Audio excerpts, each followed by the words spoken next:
Algo ha cambiado en Venezuela. ¿Qué tal? Bienvenidos a Club de Prensa Miami. Hoy la gente protesta sin miedo. Vean estas imágenes, esta comparativa que les queremos mostrar, que son la prueba de que algo está cambiando. A un lado de sus pantallas, las protestas de 2019, las últimas que se registraron contra Nicolás Maduro, violentamente reprimidas, incluso con vehículos blindados en las calles. Y al otro lado de su pantalla, imágenes de hoy. Miles de ciudadanos protestan en todo el país. Y el régimen de Venezuela ya no. A esta hora, por lo menos, no se ha atrevido a reprimir con violencia las protestas como ocurría hace años, por la presión de Estados Unidos. Son dos imágenes que demuestran cómo están cambiando las cosas en ese país y cómo la intervención de Estados Unidos, la detención de Nicolás Maduro, ha hecho que poco a poco la gente tenga la valentía, porque siguen siendo muy valientes al atreverse a protestar en ese régimen. Pero hoy queremos recordar también a esta persona, a este joven.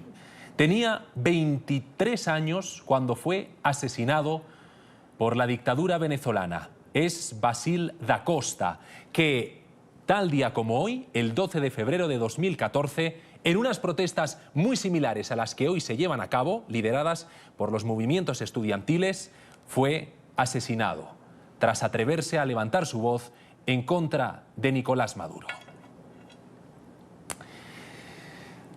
Hoy es un día para recordarle a él y a todos los que han sido víctimas de ese régimen. Y lo hacemos en este club de prensa. Nos acompañan Orián Brito y Manuel Aguilera. Bienvenidos a los dos. Les pido a cada uno para empezar un breve comentario sobre lo que está ocurriendo en estos momentos, a esta hora, 2:02 de la tarde, en Venezuela, en Caracas. Esas protestas, ¿por qué son importantes? Orián, ¿y cómo ha cambiado el país? Bienvenido. Gracias, un placer. Un saludo a toda la audiencia del Club de Prensa. Indudablemente demuestra que el miedo se ha perdido. Ha sido años muy difíciles donde la represión, la persecución política han llevado a los venezolanos a encerrarse en sus casas. Y también otro factor que no podemos menospreciar, que es el desgaste, ¿no? Por tantos momentos en los que Venezuela ha entregado todo por este cambio político. Sin duda, el Día de la Juventud, que se celebra hoy en Venezuela, el Día de la Juventud, tiene como protagonista este movimiento que no solo se está realizando en Caracas, sino en varias ciudades del país, y demuestra la determinación, el liderazgo renovado de los estudiantes, que está encarando una lucha conjuntamente no solo con la sociedad civil, sino también con los familiares de los presos políticos, quienes todas las noches siguen protagonizando una vigilia en cada uno de los centros de detención para exigir la liberación de sus seres queridos. Que todos los presos políticos sean liberados. Mañana, de hecho, mañana viernes, acaba el plazo que se dio a sí mismo Jorge Rodríguez. Esta misma semana, él afirmó, este viernes todos los presos, por lo menos de Zona 7, serán liberados. Manuel Aguilera, bienvenido. Sí. ¿Cree usted que Jorge Rodríguez cumplirá con ese plazo y mañana veremos más liberaciones? Seguro que veremos más, no sé si cumplirá al 100%. Pero evidentemente todo lo que mostrabais antes demuestra que la violencia es el único lenguaje que ha entendido la dictadura venezolana, cuando la coerción, cuando la sacada de Maduro a las bravas del poder por parte de Estados Unidos, es cuando el régimen ha empezado a cambiar. Lamentablemente, todos aquellos que decían que esto solo se podía solucionar con una intervención violenta de los Estados Unidos, militar, tenían razón, porque realmente en unos días, en apenas poco más de un mes, hemos visto pasos en el régimen que no hemos visto en los últimos 26 años, ¿no? Entonces, claramente el único lenguaje que entienden los líderes de esta dictadura es la presión, es la violencia y es la amenaza. Bajo esas premisas han dado pasos importantísimos y vamos a seguir viendo cosas increíbles como esta de gente protestando en las calles en absoluta libertad, como pasa en los regímenes democráticos.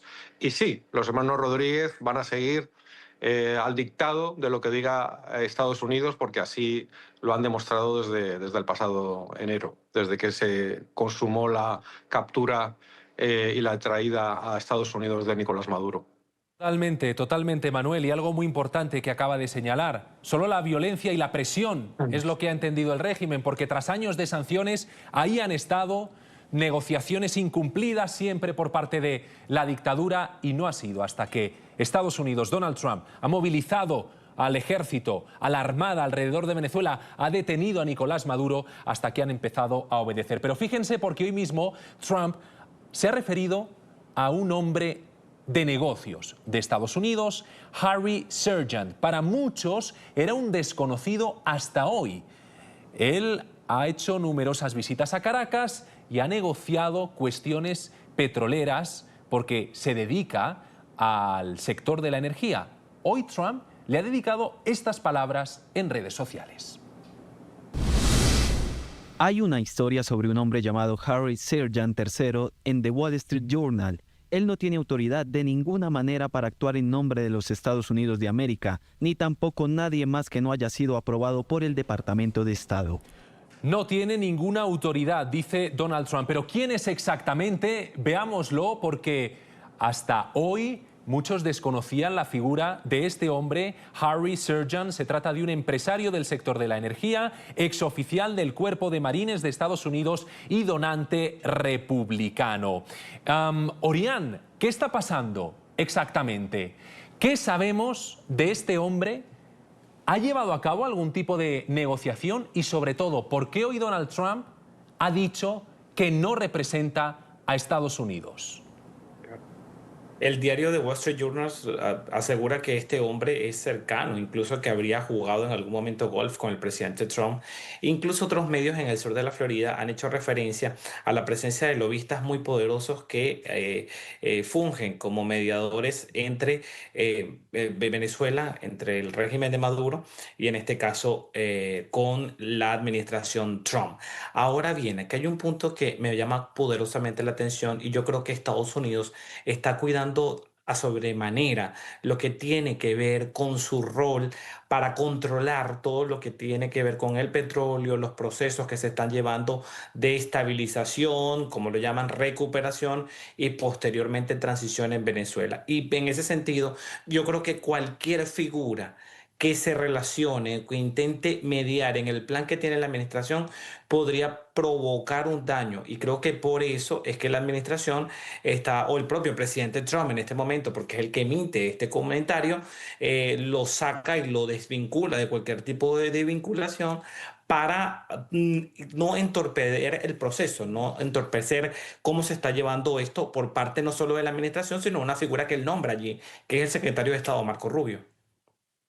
En cualquier caso, lo que está claro es que se están moviendo las cosas también a nivel petrolero, a nivel energético. Hay cambios, Manuel, y prueba de ello es la visita del secretario de Energía que sigue en Caracas. ¿Qué es lo más importante de esa visita que era impensable antes de la captura de Nicolás Maduro? ¿Qué destacaría de ese recorrido, incluso visitando instalaciones de PDVSA, que ha hecho el secretario de Energía de Estados Unidos? Lo que llama mucho la atención, pues bueno, el cambio, siguiendo la línea de lo que decía antes, qué cambio, ¿no? Qué cambio más impresionante, ¿no? Que de repente la política petrolera de Venezuela la maneje los Estados Unidos y solo con ese golpe de fuerza, con ese abrir el pecho, enseñar mis barcos, secuestrar y traerme al dictador a ser juzgado en Nueva York. Eso es lo que está propiciando el cambio. Y lo que vemos es, claro, es un negocio multimillonario, el del petróleo, en el que está involucrado la administración americana y están relacionadas empresas. Y lo primero que vamos a ver, y ya hemos visto, es que se le cierra el grifo a Irán, se le cierra el grifo a China, se le cierra el grifo a Rusia, y por este motivo esos países dejan de negociar.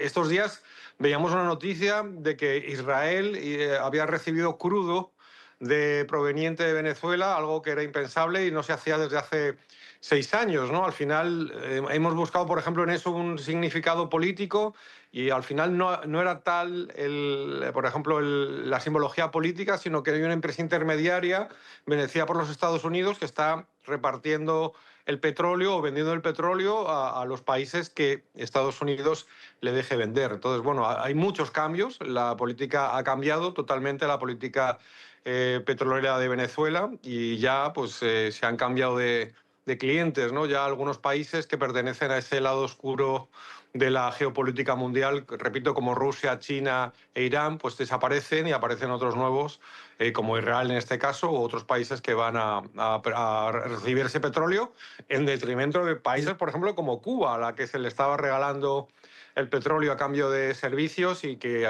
está llevando una situación límite a la dictadura cubana, con incluso aviones parados en el aeropuerto de La Habana, ¿no? Muy importante la cuestión de Cuba, todo lo referido a la dictadura castrista, porque en más de una ocasión incluso Donald Trump ha insinuado que tras Venezuela será Cuba la dictadura que caiga. Esto es Club de Prensa Miami, un programa que dirige Alessandra Martín, corresponsal de NTN 24 en esa ciudad. Y nos acompaña a esta hora, Alessandra, compañera, bienvenida. Es un honor estar en este programa hoy por ti. Pero fíjate, compañera, se refería Manuel a Cuba. Precisamente te encuentras en una comparecencia a medios de comunicación que se está llevando a cabo allí, en Miami, la ciudad en la que estás, a cargo, entre otros, del Premio Nobel de Paz, Lech Walesa, que creo que ha hecho alguna alusión a la dictadura cubana. Buenas tardes. ¿Qué tal? Muy buenas tardes, Roberto. Efectivamente, nos encontramos a las puertas del Museo Americano de la Diáspora Cubana. Es un museo que tiene una fuerte simbología para toda la diáspora cubana de aquí del sur de la Florida, y es que hemos recibido la visita de Lech Walesa, expresidente de Polonia y también Premio Nobel de la Paz. Estoy junto a Orlando Gutiérrez de la Asamblea de la Resistencia Cubana. Orlando, ¿qué significa para ustedes, para la lucha, para la libertad, para la democracia de Cuba, Lech Walesa, y por qué se le ha dado hoy un reconocimiento como embajador de la libertad de Cuba? Bueno, Lech Walesa es una figura mundial, Premio Nobel de la Paz, un líder icónico de la lucha contra el comunismo en los 80, y Polonia como nación, como país, siempre ha estado sintonizada con Cuba libre. Polonia hoy por hoy encabeza el esfuerzo para que la Unión Europea deje de financiar el régimen comunista de Cuba, y estamos en armonía, en comunicación con todos los partidos polacos, con todos los movimientos polacos, con el gobierno, con el presidente, porque Polonia es un baluarte de la lucha por la libertad de Cuba. Y creo que esta visita de Walesa consolida esa unión entre polacos y cubanos por la libertad. Él ha dicho que ustedes, la oposición, el exilio cubano del sur de Florida, you need to take advantage of Donald Trump. Tienen que tomar ventaja del presidente de los Estados Unidos para conseguir su libertad. ¿A qué se refería? Creo que tiene toda la razón. Creo que la gran lección de Polonia, la gran lección de Israel, la gran lección de Taiwán es que hay que persistir en la lucha hasta que las condiciones internacionales sean propicias, y ahí persistir para lograr el cambio. Hoy por hoy tenemos una condición internacional a favor de la libertad de Cuba y hemos persistido en esta lucha, y hay que seguir persistiendo, como dijo Walesa, hasta que logremos el derrocamiento del régimen. Pero es por el empuje de los cubanos, por la fuerza de los cubanos, aprovechando la coyuntura internacional. Tenemos una ley de libertad cubana que condiciona la política americana hacia Cuba al logro de la democracia en Cuba.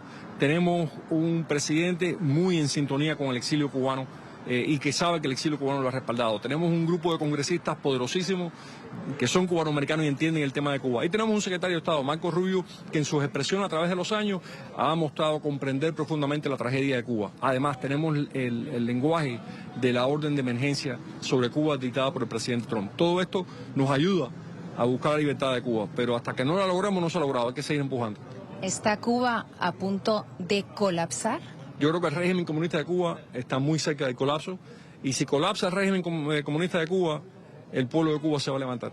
Cuba va a tener una oportunidad de levantarse y vencer la destrucción y la muerte en la que el comunismo la ha asumido. Así que a mí no me gusta decir Cuba cuando quiero decir el régimen. El régimen está a colapsar, el pueblo de Cuba está al tener una oportunidad de ser libre y poder recuperar su vida, patria y vida. ¿Y qué opinión le merece? Rusia anunciaba en el día de hoy que tiene la intención de enviar buques con petróleo a Cuba. Además, hoy justamente llegaba un barco con ayuda humanitaria enviado por México. Bueno, los Estados Unidos están enviando ayuda humanitaria a Cuba constantemente, el exilio cubano está enviando ayuda humanitaria. Esto es un alarde de Rusia. Rusia tiene una crisis económica causada por su agresión contra Ucrania. Tiene las ventas de petróleo asignadas con contratos muy importantes para Rusia.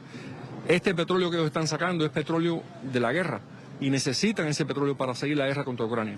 Al enviarle este petróleo al régimen comunista de Cuba, se fortalece Ucrania, Ucrania avanza más y Rusia tiene que dedicarle más petróleo a Ucrania y menos para el régimen. Así que es un alarde de Rusia. Justamente en los últimos días hemos escuchado las palabras de José Daniel Ferrer, líder de la oposición de la UNPACU, asegurar que Cuba también tiene una Delcy Rodríguez. ¿Qué opina de esas teorías y cuál pudiera ser el fin del régimen castrocomunista? Yo creo que el Partido Comunista de Cuba es una empresa criminal conjunta que no tiene futuro en una Cuba democrática. Ahora, habiendo dicho eso, ese partido y ese régimen está lleno de facciones, está lleno de grupos, en cualquier momento se fragmenta. Y yo creo que eso sería lo mejor para Cuba. Yo creo que dentro de las Fuerzas Armadas de Cuba existen oficiales, suboficiales, que serían muchos mejores para garantizar una transición real a la democracia que los miembros del Partido Comunista. Estamos abiertos en el exilio a conversar con cualquier miembro de las Fuerzas Armadas, de los aparatos de inteligencia, que no tenga las manos manchadas de sangre. Estamos dispuestos a conversar con ellos y juntos construir un nuevo país en libertad y en democracia. ¿Será el 2026 el año del fin de la dictadura de Cuba?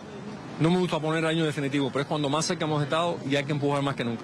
Orlando Gutiérrez, muchísimas gracias por su tiempo hoy aquí en Club de Prensa Miami, líder de la Asamblea de la Resistencia Cubana. Y hemos podido ver a Lech Walesa, quien hace unos días justamente estaba en Washington, D.C., reunido con María Corina Machado. Y nos ha dicho que aún no ha encontrado esa carta que Machado le habría enviado cuando ella era tan solo una adolescente. Y también ha revelado que le dijo a Machado que le entregó el Premio Nobel de la Paz al presidente de los Estados Unidos, Donald Trump, demasiado pronto y de una manera muy fácil. Vamos a escuchar lo que dijo. Pues aún estamos buscando esta carta. Y con lo que respecta de lo que se dijo durante nuestra conversación, yo le dije que ella entregó su premio Nobel a Trump muy fácil y muy rápido. Por supuesto, nosotros nos mantendremos en contacto y tomaré parte en la lucha en su país, en el país de ustedes y en cualquier otro país. Así que lo que he visto es que ella tiene el espíritu luchador, así que tiene un espíritu de hermandad. Esas eran las palabras de Lech Walesa en respuesta a la pregunta que le hemos podido hacer durante esa rueda de prensa y esa entrega de premio como el embajador de la libertad en Cuba, un premio que, por cierto, le ha entregado José Daniel Ferrer, líder de la UNPACU. Soy Alessandra Martín, desde el sur de Florida, frente al Museo Americano de la Diáspora Cubana. Roberto, regreso contigo a los estudios. Gracias, Alessandra. Qué gusto conectar contigo en este tu programa. Un fuerte abrazo. Y más noticias que están ocurriendo a esta hora y que queremos analizar en Club de Prensa. Atención, Rusia pide a los turistas que se encuentran en Cuba que abandonen la isla. Es el llamado que acaba de hacer el Kremlin. Vean los datos en pantalla porque en concreto en estos momentos habría alrededor de 4.000 turistas rusos en Cuba, a los que, repito, el Kremlin está pidiendo abandonar la isla.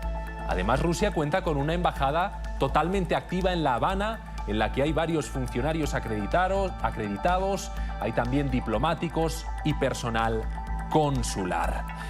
En fin, llama la atención. Orián, ¿por qué Rusia pediría esto a sus compatriotas que están en la isla? ¿Temen que haya algún tipo o tienen información de algún tipo de intervención? Yo creo que Rusia no quiere repetir el escenario de Venezuela. ¿Qué ocurrió lo de Nicolás Maduro? Y al final del día demostraron que no tenían información sobre los pasos que iba a dar Estados Unidos. Y para dato adicional, Cuba, recordemos que al ser una isla, pues pone en una situación de inseguridad a cada uno de los ciudadanos rusos que puedan estar allí. Hay una situación realmente crítica por la falta de combustible. Incluso hace unas horas el propio régimen cubano había informado a los diplomáticos que no iba a haber combustible para que ellos pudieran desplazarse en la isla, parte del problema de electricidad. Y yo creo que Rusia sabe que en este momento tiene una situación complicada, porque así como Cuba no tiene el petróleo de Venezuela, tampoco Rusia lo está recibiendo. En consecuencia, no puede hacer ningún tipo de envío a la isla más allá de hacer una campaña política o declaraciones hacia el régimen de La Habana. Yo creo que los próximos días son clave. Hay información precisa y la ayuda que está llegando, que hacía referencia a Alessandra, por parte de México, simplemente se trata de alimentos y medicinas, pero no del petróleo que tanto necesitan, porque Estados Unidos ha sido muy firme de amenazar con sanciones si suministra ese tipo de ayuda, entre comillas, a la isla, como ya ocurrió, y han denunciado, como bien lo recordaba Manuel, todo lo que ha sido el uso del petróleo venezolano a cambio prácticamente de unas misiones médicas, ¿no? Orián, la ayuda de México a Cuba, en concreto 814 toneladas, 2 barcos mexicanos que han arribado hoy a La Habana. Ojo, porque Claudia Sheinbaum, en rueda de prensa esta mañana, ha dado explicaciones. Ya lo hemos hecho. Depende de los dos países. Nosotros, tanto al Departamento de Estado de Estados Unidos como a través de la Embajada en México, hemos planteado que México pone todo de su parte para poder generar un diálogo que permita, en el marco de la soberanía de Cuba, porque eso es muy importante, porque es además nuestro principio, la autodeterminación de los pueblos, generar las condiciones para un diálogo pacífico y que además Cuba, sin que ningún país tenga la sanción, pueda recibir petróleo y sus derivados para su funcionamiento cotidiano. Manuel, ¿está Claudia Sheinbaum dando oxígeno al régimen o hay garantías para que esa ayuda humanitaria no sea confiscada, que es lo preocupante? Bueno, por un lado, no sorprende nada la postura de Sheinbaum, es la misma postura de su antecesor López Obrador. Siempre han dado oxígeno, atado a las tiranías del continente, de América Latina, ¿no? Unas posturas tibias tanto con Venezuela como con Nicaragua como con Cuba, así que no sorprende nada que de repente surja esta abogada defensora de Cuba en el papel de Claudia Sheinbaum. No sé hasta qué punto pueda ser esa ayuda, pueda llegar y pueda ser beneficiosa.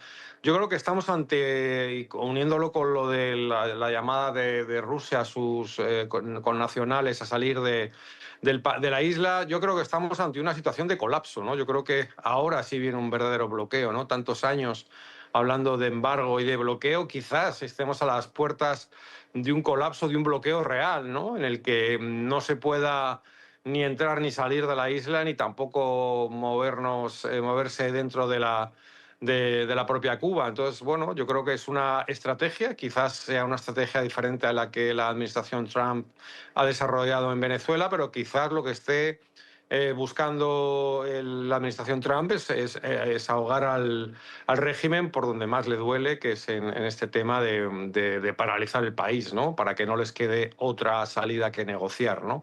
Desde luego que se están moviendo cosas, lo hemos visto en Venezuela y creo que se están moviendo cosas en Cuba y que probablemente vamos a tener noticias muy pronto de si realmente hay esa delsi cubana que están reclamando por ahí, ¿no? Cubana, lo de delsi cubana, ojo, porque lo ha dicho el jefe de la misión diplomática de Estados Unidos en Cuba. Tienen una delsi, tienen una persona dispuesta a traicionar a alguien, tal vez, a encabezar una transición hacia la democracia. ¿Quién es esa delsi cubana? Tenemos información. La vemos a la vuelta, ya regresamos. No se vayan. Hay una Delcy Rodríguez en Cuba. Es lo que ha dicho el jefe de la misión diplomática de Estados Unidos en ese país, dando a entender que, tal vez, alguien en el régimen estaría dispuesto a colaborar con Estados Unidos para encabezar una transición desde dentro. Escuchen exactamente lo que dijo. Me habla de un cambio en 2026, ese es el cuándo. ¿Cuál es el cómo? Es decir, ¿cómo va a ser ese cambio? Ya veremos. En eso no puedo entrar en detalles. Obviamente hay conversaciones con algunos muy altos dentro del régimen. Otros no estarán enterados. Hay algunos que salen y dicen una declaración, no hay nada, y de repente al día o dos dicen, bueno, o sea, eso se tiene que hacer de la manera en que lo estamos haciendo. Yo solamente te pongo el ejemplo de Venezuela. ¿Qué ha pasado ahí? ¿De dónde salió Delcy Rodríguez y cómo se están moviendo las cosas? Bueno, vamos a ver. ¿Quién es la Delcy Rodríguez en Cuba? Ya sabes que no te puedo... Buena pregunta, lo aprecio, pero un buen periodista. No vamos a entrar en... ¿Sí hay una Delcy Rodríguez? No voy a ni siquiera tocar el tema en ese sentido, solo que cualquiera dentro de la cúpula que ve que sus hijos y nietos no quieren ya estar en Cuba porque la situación es tan miserable, que se van a estudiar al extranjero, que están viviendo la buena vida en otros países, saben que, bueno, esto ya se está acabando. ¿Por qué para ese cambio que usted vislumbra en Cuba se necesita el régimen para hacer ese proceso o algunas personas de ese régimen? Bueno, porque ellos esto es una dictadura, controlan la isla con un puño duro. ¿Quién es la Delcy Rodríguez de Cuba? No descarta que exista. Y ojo, porque según han publicado medios de comunicación en Estados Unidos, la Delcy Rodríguez de Cuba podría ser esta persona. En concreto, Alejandro Castro Espín. Estamos hablando del... ahí está, el hijo de Raúl Castro. General de brigada, sin cargo público, pero trabajando en la sombra, con una gran influencia sobre el régimen. Hijo, repito, de Raúl Castro. Habría mantenido encuentros en México con agentes de la CIA. Esto es Club de Prensa. Seguimos con Orión Brito, con Manuel Aguilera. Orión, ¿es o no es Alejandro Castro Espín la Delcy Rodríguez de Cuba? Podría ser una figura que tendría control y podría encabezar un posible cambio político en Cuba. Hay que destacar que, como en el caso venezolano, estas conversaciones con agentes de la CIA se realizaron. Entonces no descarto que ocurran en Cuba. Es una figura que suena como posible conductor de ese proceso. José Daniel Ferrer, activista cubano, ayer daba otro nombre, hablaba de Ana María Marí Machado, que es la vicepresidenta de la Asamblea Nacional del Poder Popular, como otra figura que también podría contribuir en ese proceso transicional en Cuba. El tiempo pasa, el colapso ya es presente en la isla. Y yo creo que si el régimen cubano entiende lo que ocurrió con Venezuela, recordemos que el presidente Trump durante semanas previas decía: las horas de Maduro están contadas, ya hablé con él, saben lo que quieren.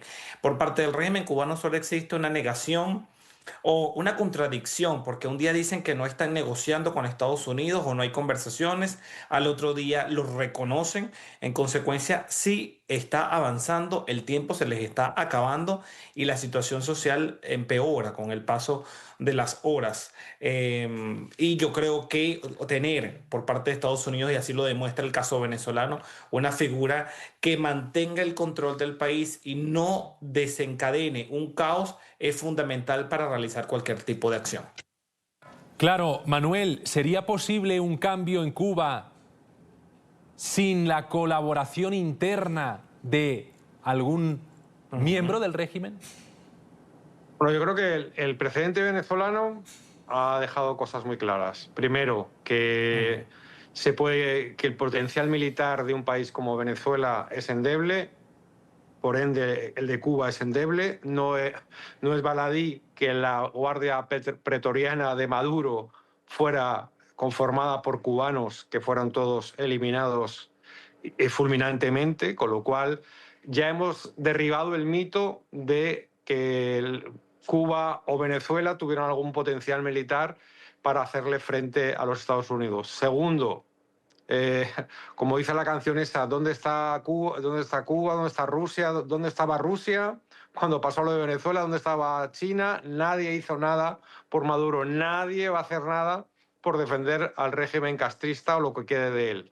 Entonces, yo creo que no me parece tan importante quién es la Delcy cubana, porque creo que va a haber muchos voluntarios. Después de los precedentes que he puesto, sabiendo que no hay posible oposición y que Trump no se anda con bromas, va a haber muchos candidatos. Yo diría que hay un casting ahí, hay una lista, hay una fila de gente del régimen actual para ser esa del sí. Sí, se necesita cierta colaboración para desmontar ese régimen. Está el precedente de Irak, hay casos como el de Libia. Entrar a las bravas a un país y acabar con un gobierno no funciona, ¿no? Yo creo que está en ese aspecto. Es inteligente lo que está haciendo Marco Rubio y el equipo de Trump, en el sentido de no, digamos, decapitar por completo a las serpientes, sino que jugar un poco con ella para ir preparando esa transición a una democracia en la que Trump le interesa más lo económico y a lo mejor Marco Rubio lo político. Esa es la doble alma de esta administración, pero bueno, en algún momento puede confluir ese proceso de libertad económica en Cuba con ese proceso de democratización interna de la dictadura castrista. Una dictadura, la castrista, que se ha quedado sin el que era uno de sus principales aliados, Venezuela, que le regalaba petróleo cada día, pero sigue teniendo aliados como Rusia o como Irán. Tenemos que hablar de Irán porque la situación allí es absolutamente preocupante. Estimaciones de Naciones Unidas calculan que hay entre 40.000 y 90.000 personas abatidas, asesinadas por el régimen en el último mes por el simple hecho de haber participado en protestas. Pero en ese contexto es la propia ONU la que ha enviado una carta de felicitación al régimen ayatolá. Una felicitación por el aniversario de la Revolución Islámica. Orián, ¿cómo se entiende esto? ¿Cómo es posible que las Naciones Unidas feliciten a la ONU por feliciten a Irán por la Revolución Islámica? Vamos a escuchar las explicaciones que han dado la ONU y enseguida lo comentamos contigo, pero el portavoz de las Naciones Unidas da esta explicación. A ver si te convence. La carta del secretario general es una carta estándar que se envía a todos los Estados miembros en sus festividades nacionales. Y esto ha sido una tradición durante décadas. Cada año, cada Estado miembro recibe exactamente la misma carta, ¿verdad?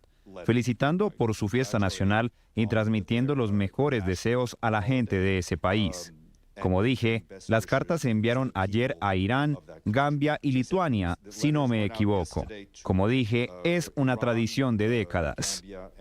Él habla de una tradición felicitar a estados. En el caso de Irán, yo ni siquiera lo llamaría estado. Y además es que la carta felicitaba por la Revolución Islámica. Orián.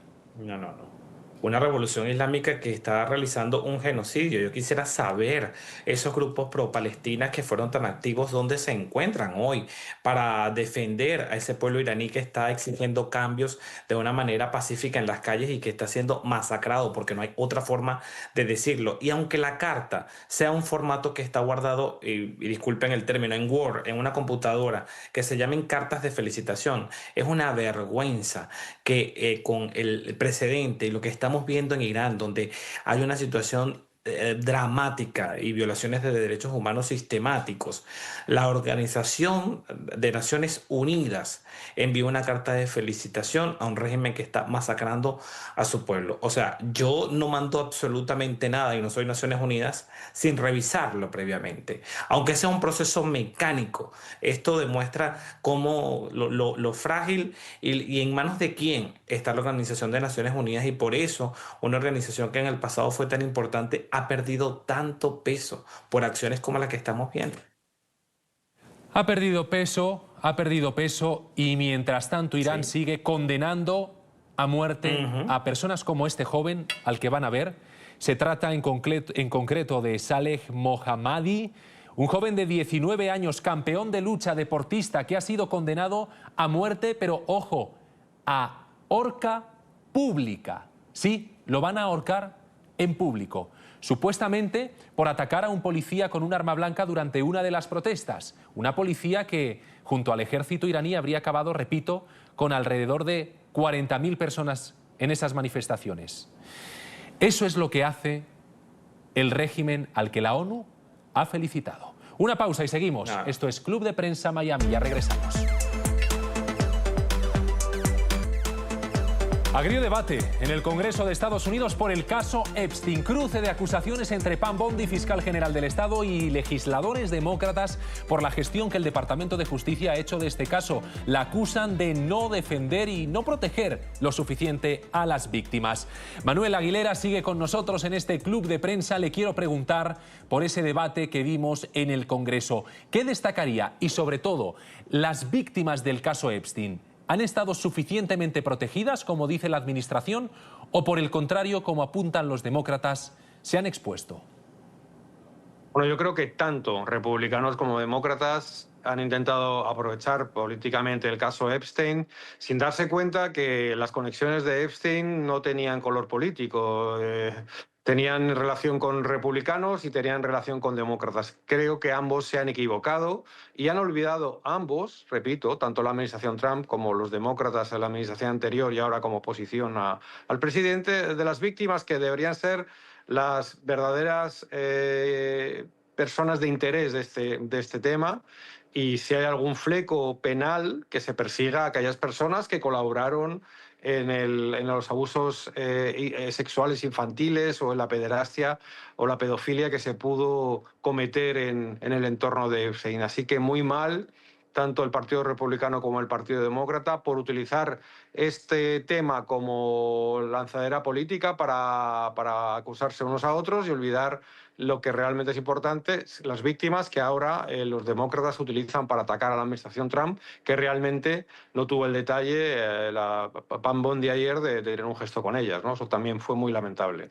Sí, todo el mundo esperaba que la fiscal general del Estado pues tuviera un gesto con las víctimas de Jeffrey Epstein, ¿no? Que, como dices, como señalas, Manuel, faltó tal vez en esa comisión en el Congreso de Estados Unidos. Orián, el presidente Trump, a lo largo de su carrera política relativamente breve, si tenemos en cuenta que ha sido un hombre que, bueno, pues se dedicó toda su vida a los negocios. Sabemos que conocía a Jeffrey Epstein como tantos otros, como Bill Clinton, como Hillary, como actores, empresarios. ¿Quién no le conocía? Pero el presidente Trump, ¿ha sido lo suficientemente contundente a la hora de perseguir este caso?